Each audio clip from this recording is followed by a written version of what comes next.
Hello, and thank you so much for tuning in today. I am going to be reviewing how to prepare for your physical therapy visit.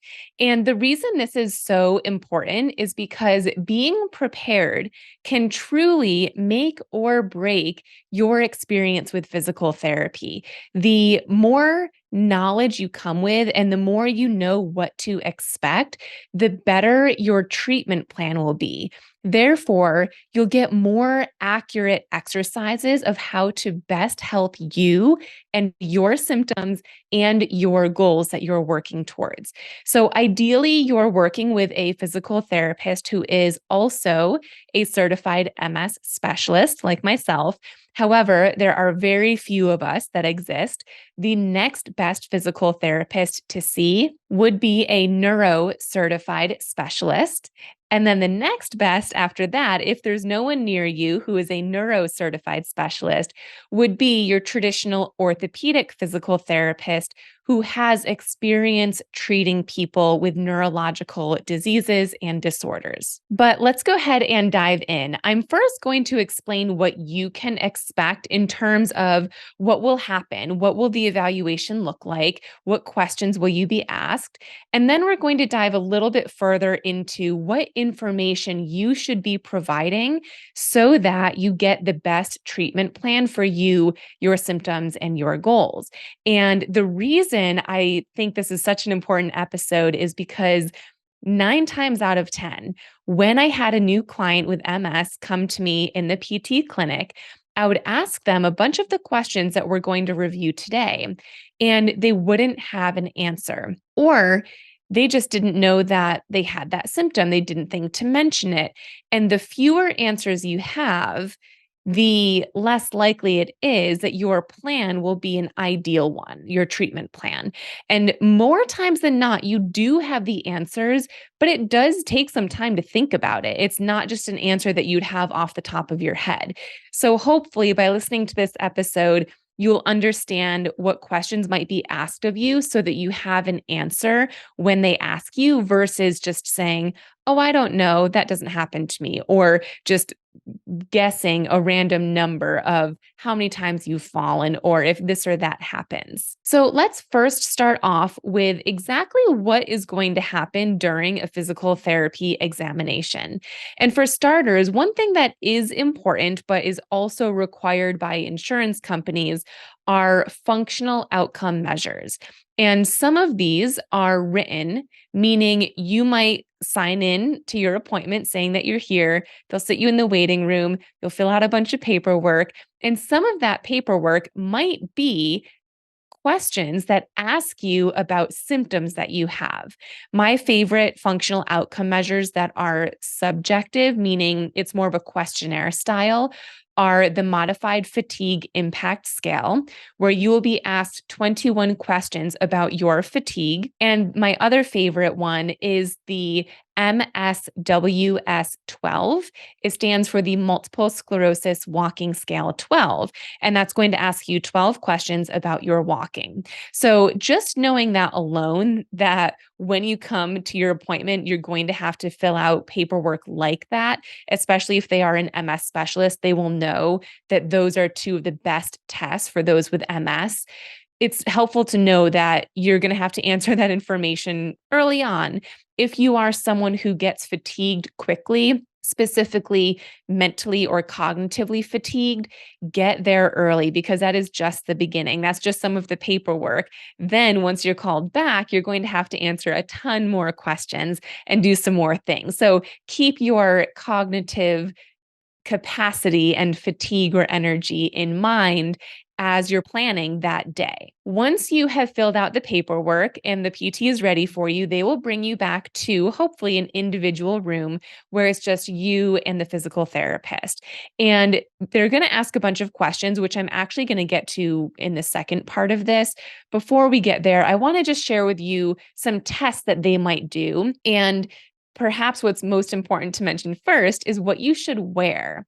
Because if you are wearing an outfit that doesn't allow us to see body parts like your knees, your ankles, if you're wearing really tight pants or jeans that really restrict movement, then we're not going to get an accurate evaluation of how your body is moving. So I always suggest wearing shorts if possible. And if it's cold where you are, you can bundle up on your way there, but then try to take off any extra layers that you don't need for the session. Wearing shorts and a t-shirt or a tank top allows us to see the most body parts and make sure they're comfortable. I don't know if these are really in style anymore, but I wouldn't wear jean shorts because those are not going to allow your hips to move as well as if you were wearing more spandex or comfortable type shorts. So just keep that in mind. We want to be able to see most joints and body parts, and we want to be able to move most joints and body parts. We want to be able to move your hips, move your knees, move your torso to see how your body is moving. And those would be the best clothes to wear typically. Now, if you don't have those, that's fine, but you really want to wear something that is looser so that we can roll up your pants or roll up the sleeves of your shirt. So, wearing something that's looser will allow that to happen easier. From there, every physical therapist is different in terms of what they're going to look at first. But generally speaking, we're going to be looking at what strength you have. So, looking at the strength in your hips, your knees, your ankle, your shoulders, elbows, wrists, fingers, grip, you name it. We do an overall comprehensive scoring for how strong you are. We're also going to look at what your balance is like and balance in multiple different positions, not just standing with your feet together or standing on a foam pad. The more functional balance positions are ones where you'll be balancing in a staggered stance with 1 foot forward, 1 foot back, and then switch sides, maybe even standing in that stance while turning your head. So be prepared to work on a little bit of balance during the evaluation. Proprioception is also something we will look for. So this might be something like touch your finger to my finger and then touch your nose and go back and forth between my finger and my nose. Do you have the coordination to do that or the proprioception to do that? That's going to play a big role in how we move our body. Another example, but using our feet, might be, can you tap your feet? Can you lift your toes up and then down and quickly tap your toes on the floor? Or can you tap your heel to your opposite shin, then back to the floor? So some of these do require strength as well, and you might be limited specifically due to strength, not because your proprioception or coordination is off. So if that's the case, making sure to mention that verbally to your PT as well. We will also be looking at your range of motion. The range of motion is more so related to how your joints are moving versus how your muscles are moving, where we want to see how your joint moves. Is it fluid? Is there any restriction? Because sometimes limitations in mobility are not due to weakness or poor balance. It's because you don't have the flexibility inside the actual joint itself, not the muscle, the joint. So we want to look at range of motion. We're for sure going to look at your walking, especially if you have goals of improving your walking. We'll probably have you walk a few times with or without a mobility aid, with or without any device like the walk aid or Bioness or Dictaspan for foot drop or AFO. So it might vary depending on the PT that you're working with, but we want to see how you walk. And we're going to be looking for specific things that are happening. What are your hips doing when you walk? What are your knees doing? What are your heels doing and your toes doing? What is your torso doing? Are you swaying at all? So there's lots of different things that we're looking at when you're walking. Try your best not to overthink it. We're just trying to pick apart tiny pieces of your walking that might help us determine the best exercises for you. I know that sometimes hearing that we're analyzing your walking can be terrifying and it makes you perform worse because you know someone is watching you intently. But knowing that this is going to happen hopefully can ease your mind a bit. And then when you're there, you can relax and feel calm about it. We also are going to look for muscle tightness and spasticity in a few different areas, likely your upper body, such as your elbow and your shoulder, and then also your lower body, like your quads, your knees, your ankles. Spasticity plays a big role in limiting movement, especially when we're talking about walking and stair climbing and getting in and out of bed, these day to day motions.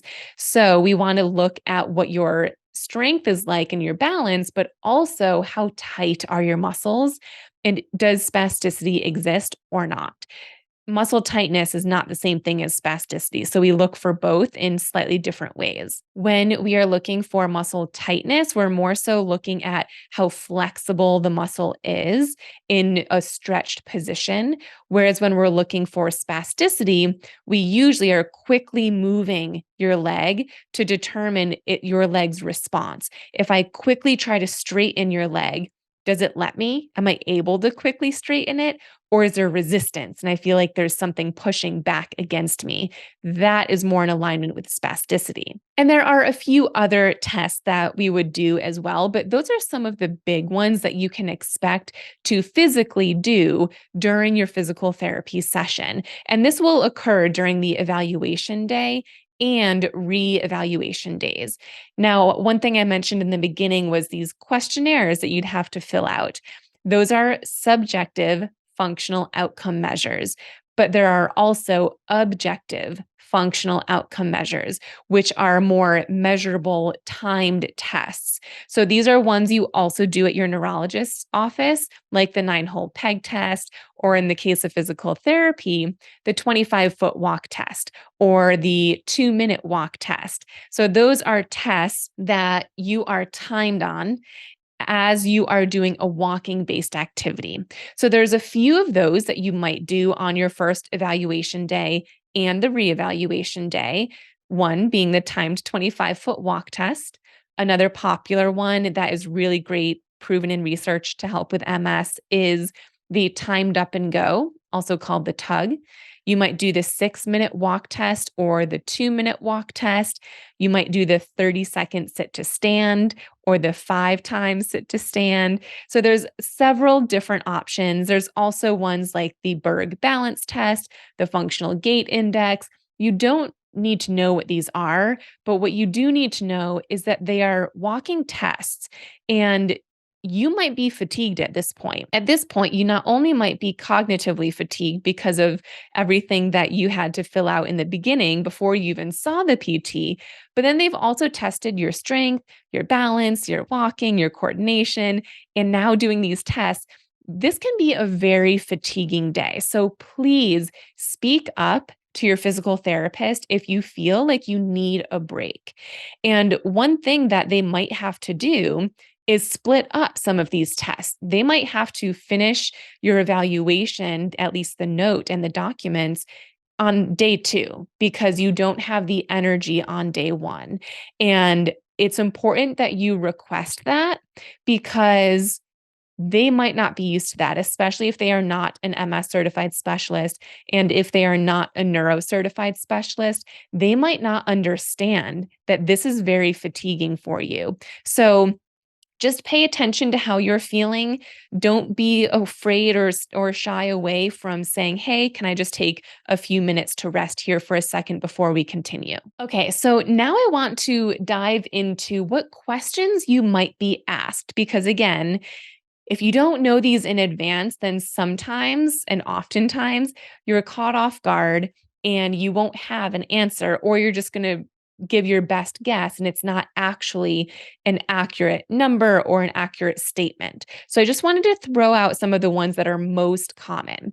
So for starters, mentioning any invisible symptoms that you have that may or may not be related to your goals. For example, fatigue, I've mentioned a few times now because the first day can be very fatiguing, but fatigue can be a big one. Do you experience fatigue? Sensation is another one, especially sensation in your feet or your hands. Are you unable to feel the ground on one or both feet as much as what you used to be able to? What about pain? They'll probably ask you about pain. Do you have pain in any specific area? Or is it overall pain? Is it in multiple areas? What level is your pain at? Do you have heat intolerance or cold intolerance? Heat intolerance is a really, really important one for physical therapists to know because when you are exercising, you might get overheated. Your core temperature might rise. And if that happens, one or multiple symptoms can worsen. Could be slightly, it could be severely, or anywhere in between. But knowing that you have heat intolerance should indicate to us that we might want to have you wear a cooling vest during your PT sessions or some type of cooling product. How's your vision? Does your vision impact your walking? So these invisible symptoms are equally as important to mention as your more physical, visible symptoms like weakness or poor balance or walking. Those are things that we can see, which is helpful, but it's so important to know what these invisible symptoms are. And depending on the therapist you're working with, they might not think to ask you these things, especially if they are not an MS specialist or a neuro-certified specialist. So making sure that you have these on the tip of your tongue to let them know. If you're working on improving your walking, but you don't have great sensation in one or both of your feet, we could do all the balance exercises we want and all the strengthening and all the walking exercises we want, but your walking would still likely not improve that much, or it would improve to a certain point, but then you'd hit a plateau and it doesn't get any better. And the reason is because sensation. And we didn't even know that it existed because it wasn't mentioned. So sensation, pain, fatigue, heat intolerance, vision, any invisible symptoms that you have are worth mentioning. In addition to any other symptom, let them know all of your symptoms. There is no shame in just giving us a big list because what we'll do with it, especially if you're a PT who cares, which most of us are, is we might not be able to get through all of those symptoms on that day in that first session, but they are things that we can always go back to.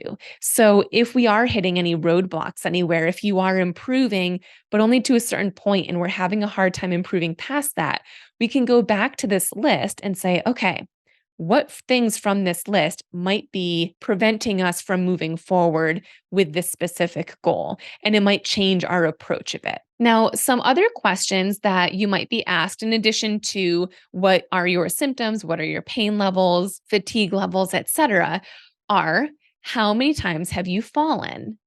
And one way that I like to ask this with my clients is how many times have you fallen or had a near fall in the last 6 months?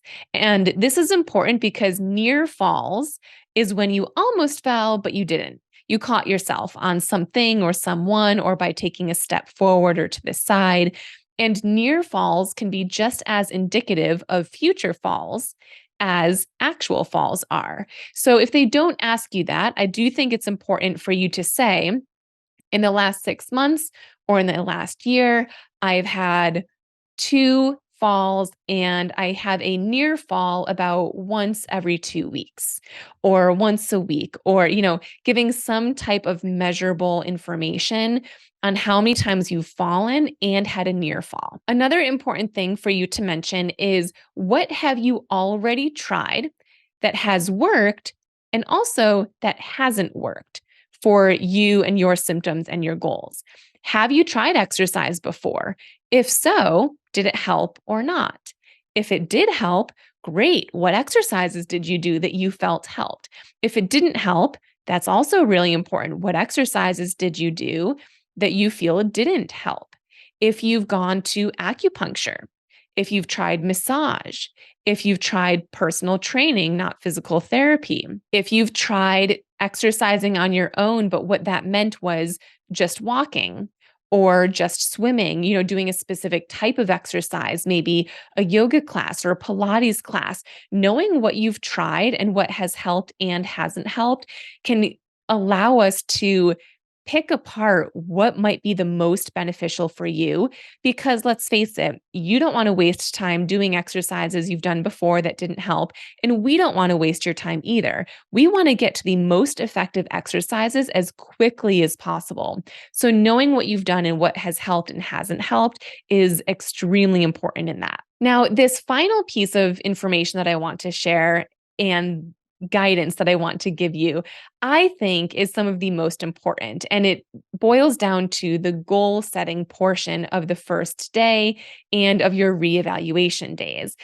And the whole point of goal setting, as it says in its name, is to set goals that are appropriate for you.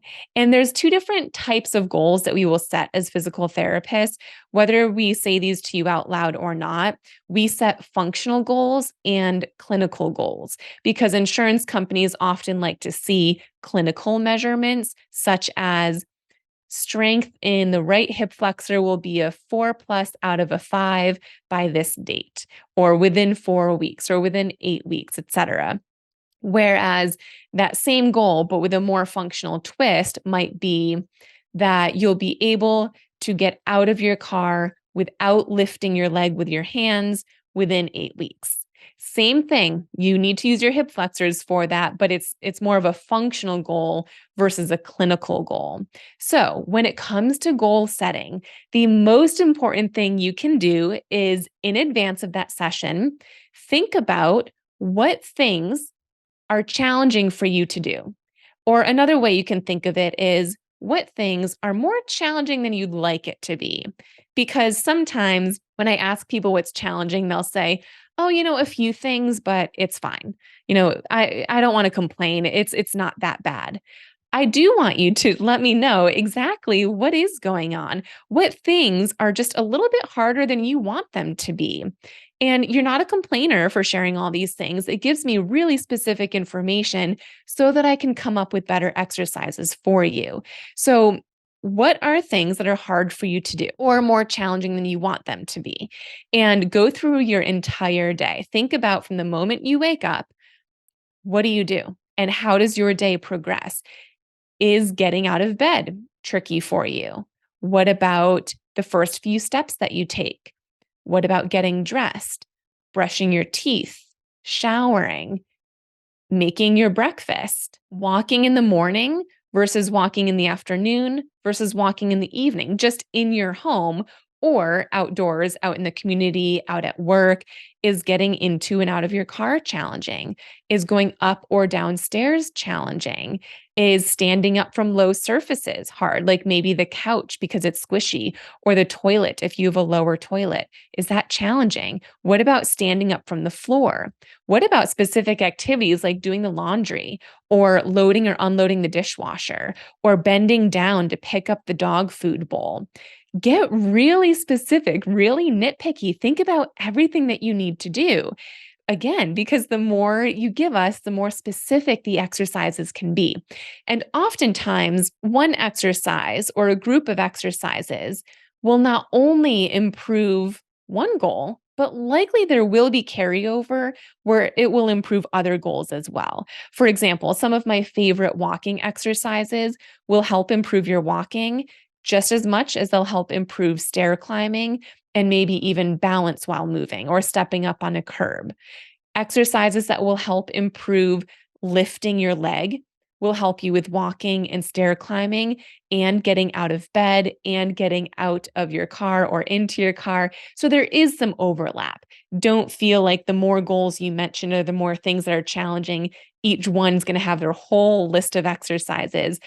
Fortunately, that's not the case. There is some carryover. And my point with goal setting is the more specific you can be, the better.